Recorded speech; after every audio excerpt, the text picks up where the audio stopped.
I would rather be a doorkeeper in the house of God, but to be called and be able to preach is even a added blessing. And I really do appreciate the invitation from your pastor to come and bless you. So let's clap for her vision. There she is.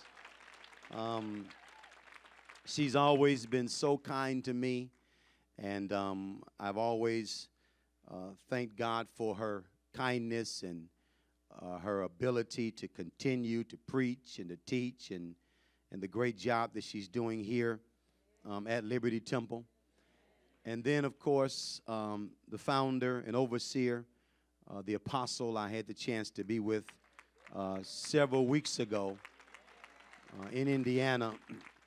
Had a chance to sit down with him and fellowship with him. I had not seen him for quite some time. We were ministering together in California with Beverly Crawford, and I was with him then, but I hadn't seen him in some time, and it was good just to be able to talk with him and fellowship with him. I was so blessed that he would even come and hear what I had to say, and I felt additional pressure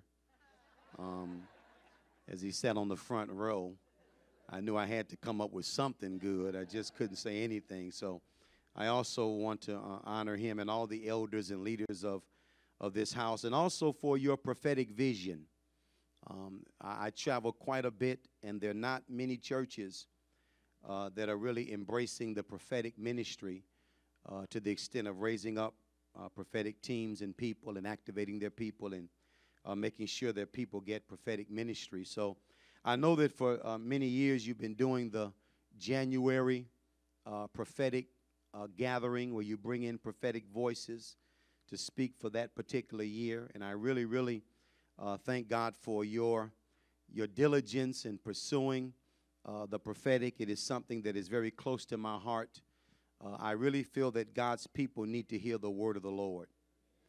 And that prophecy is such an important part of what God wants to do in everyone's life.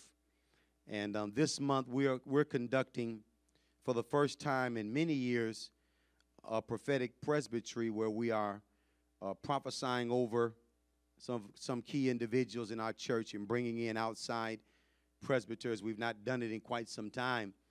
And because we've not done it in quite some time, there's so many people that want that kind of ministry that I feel bad that we can't minister to as many of them as possible. So I'm going to have to do it maybe in 6 months again just to reach a number of people that need in-depth prophetic ministry.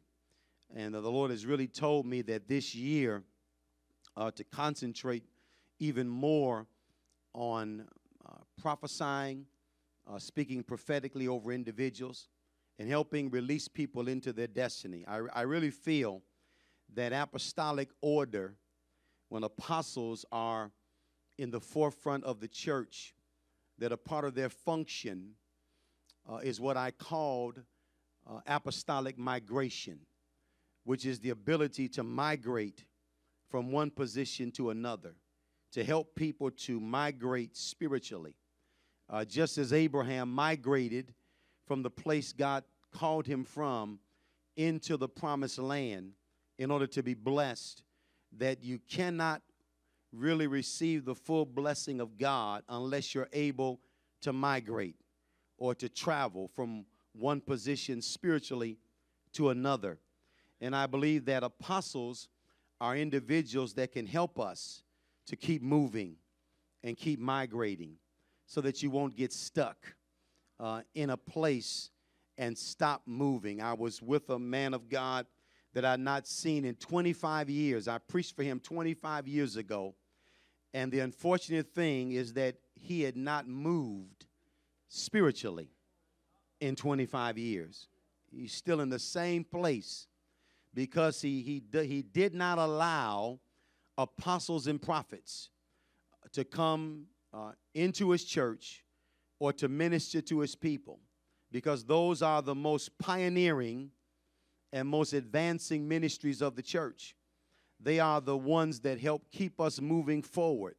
And that's why it's also difficult sometimes to keep up with an apostle, because they're always moving just when you get comfortable and get settled, they're pioneering into a new place. And some people don't like to pioneer. They like to stay comfortable. They don't like to move forward. They like to settle down. And apostles and prophets have a way of stirring us up. Am I speaking to someone tonight? Of challenging us, of stretching us, of pushing us into our destiny. And that's why I love being around prophetic people, because just when you think you're too tired to go anymore, they have another word for you. And if you don't want to move forward, you don't want the word of the Lord.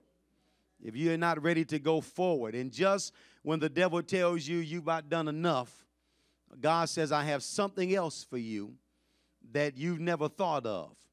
And I want to push you into that particular place. You know, I was watching this morning when I got up the news that this coach from Penn State had died. And what impressed me about it was that he had coached for over 60 years. And then as soon as he was fired, it looked as if he had nothing else to live for. If you don't have any purpose to go forward, you can die before your time. You have to have some type of vision.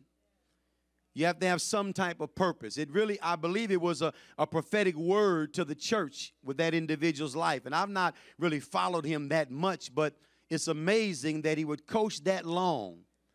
And then less than 6 months after he was fired, he died. Because he actually said that his whole life was football. And people ask him, why would you coach so long? He said, I don't fish.